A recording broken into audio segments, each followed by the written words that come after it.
Все проблемы с пищеварением крайне сложны. Причина вздутия у каждого человека индивидуальна, следовательно, и подход к лечению тоже будет очень индивидуализированным. Например, рекомендации для людей со вздутием из-за запора могут ухудшить состояние людей со вздутием из-за сибр и наоборот. В этом видео мы обсудим основные причины, по которым у вас может возникнуть вздутие, а в следующей части я расскажу вам о том, что делать в этой ситуации. Меня зовут Влад, вы на моем канале Питание Про. Итак, погнали!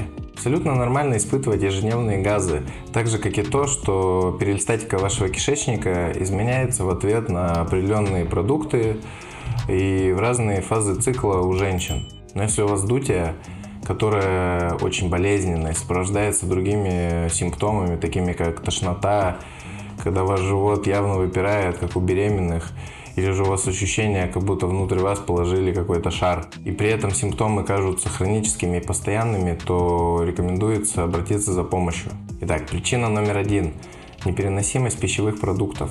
Любая непереносимость таких продуктов, как молоко, глютен и любых других, которые плохо перевариваются и бродят в вашем кишечнике, может вызывать избыточное образование газов и, следовательно, вздутие. Аллергии тоже могут иногда быть причиной из-за реакции гистамина, которая увеличивает производство клеток мастоцитов, что может повысить уровень эстрогена, вызвать запор и затем привести к вздутию. В целом же можно сказать, что вздутие является следствием скорее непереносимости, нежели аллергии. К сожалению, в то время как пищевые аллергии могут быть достаточно надежно диагностированы, то переносимости пищи – это очень ненадежный метод. Различные тесты на чувствительность к определенной пище не имеют научного обоснования. Поэтому диета, исключающая определенные продукты, которую следует проводить под присмотром специалиста, является золотым стандартом в этом случае. Причина номер 2 – чувствительность к продуктам с высоким содержанием FODMAP. Этот термин обозначает короткие углеводы,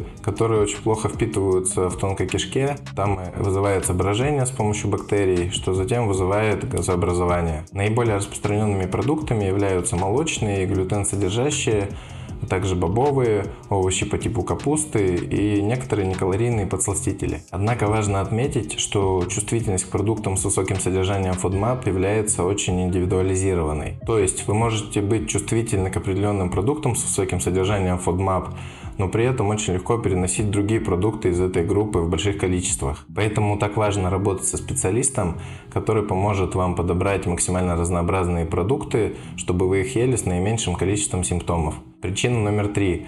Вы глотаете слишком много воздуха. То, что мы употребляем и как мы это делаем, может увеличить количество проглатываемого воздуха, который скапливается в желудочно-кишечном тракте и вызывает дискомфортный газ. Такие действия, как употребление газированных напитков, питье через трубочку, жевание жвачки, а также еда во время разговора или просто быстрые приемы пищи, все это может способствовать поступлению воздуха в наше тело и, следовательно, вызывать вздутие. Причина номер 4 – недостаточное питание. Есть тесная связь между расстройствами питания и вздутием по ряду причин. Если вкратце, то хроническое недостаточное питание может снизить производство кислоты в желудке и уровня серотонина, что может снизить перистальтику и может вызвать подавление функций щитовидной железы, что также замедляет пищеварение. Это часто может способствовать дальнейшим нарушениям питания, так как люди часто предполагают, что у них непереносимость определенных продуктов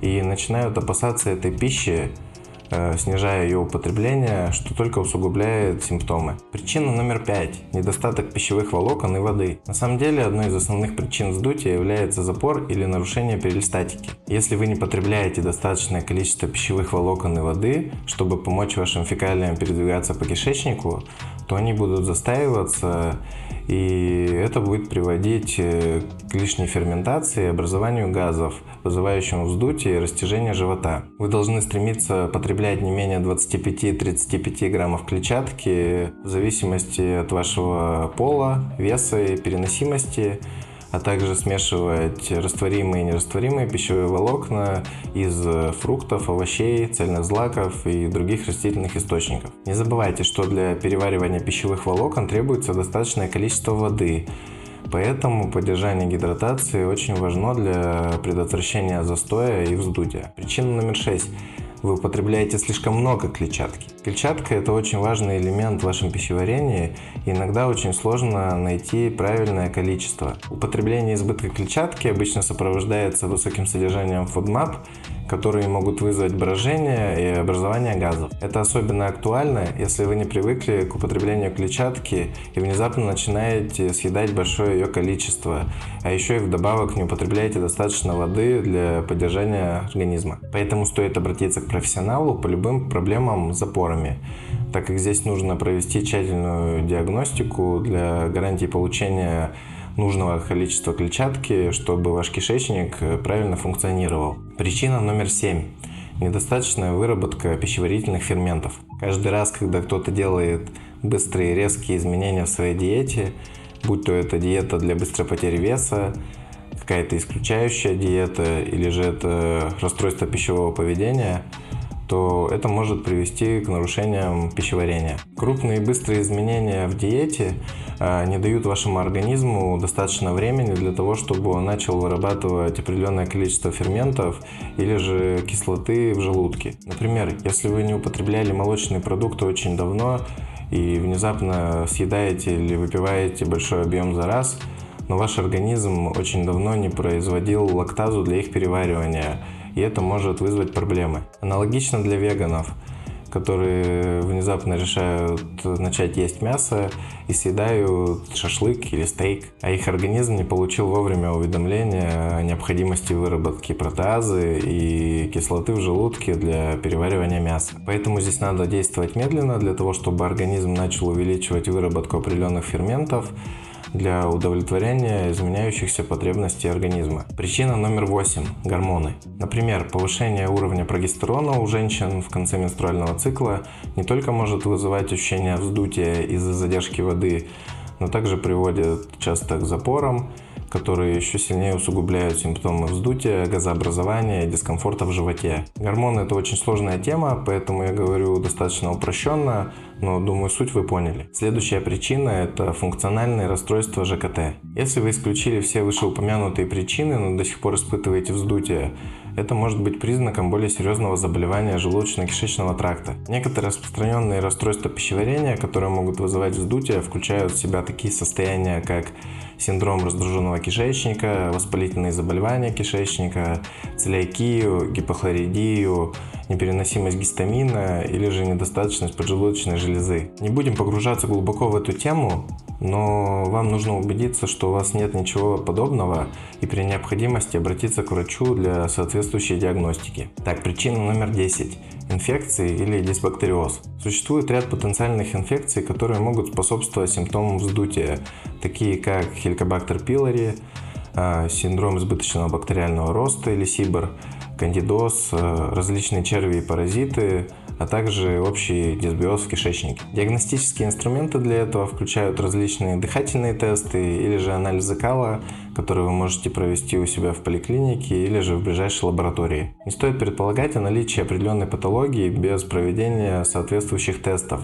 Только лишь услышав о симптомах из интернета или у знакомых, а уж тем более прибегать к использованию народных методов лечения, так как каждая проблема специфичная и требует определенного вида лечения. Причина номер 11 – это нарушение функции щитовидной железы. Щитовидка очень важна, так как она не только является вашим метаболическим центром, но также отвечает за связь с различными системами пищеварения для производства желчных кислот, панкреатических ферментов и стимуляции перистатики. Люди с гипотиреозом или болезнью Хашимото часто испытывают тяжелые пищеварительные расстройства и вздутия, так как рецепторы щитовидной железы в брюшной полости не получают достаточно гормонов, поэтому до кишечника вовремя не доходят сигналы для пищеварения. В результате возникает плохая моторика, что приводит к запорам. Это значит, что пища имеет больше времени для брожения, что вызывает еще большее количество газов и вздутия. Это предрасполагает таких людей к другим состояниям, таких как СИБР. Но эти симптомы обычно значительно улучшаются, когда мы корректируем гормон щитовидной железы. Причина номер 12 – повреждение оси мозг-кишечник. Это двусторонняя коммуникация между центральной нервной системой и кишечником, которая связывает когнитивные центры мозга с функционированием самого кишечника. Эта концепция лежит в основе идеи появления бабочек в животе, когда вы нервничаете. То есть любая физическая или эмоциональная травма, которая повреждает ось мозг-кишечник, может вызывать вздутие. Это может быть как физическая, например, черепно-мозговая травма, так и психологическая. Например, посттравматическое стрессовое расстройство или же депрессия, которая связана с низким уровнем серотонина. Теперь пару слов о лишней соли и сахарах. Люди часто используют термин «вздутие» для определения чувства после употребления большого количества соленой или сладкой пищи. Однако это является обычной задержкой воды. В случае с пищей с высоким содержанием натрия наши органы могут задерживать избыток воды, что может способствовать ощущению опухлости или опухшести, и которые часто принимают за вздутие. Что касается углеводов, когда они употребляются в избытке, то энергия, которая нам немедленно не нужна, сохраняется в виде гликогена вместе с 3 граммами воды на каждый грамм углеводов. Это объясняет, почему люди, которые переходят на низкоуглеводные диеты, очень быстро теряют вес, так как это в основном вода, которая была связана с гликогеном. Это были основные причины вздутия, но у каждого человека могут быть свои уникальные случаи. Напишите в комментариях, если сталкивались с этим. Надеюсь, что данная информация дала вам общее представление о вашем пищеварении и поможет определиться, стоит ли вам обращаться к специалисту. Я же могу помочь вам избавиться от многих проблем, связанных с лишним весом, и не только. Связаться со мной можно по ссылке ниже. Подписывайтесь на канал, чтобы не пропустить следующие видео. Пока!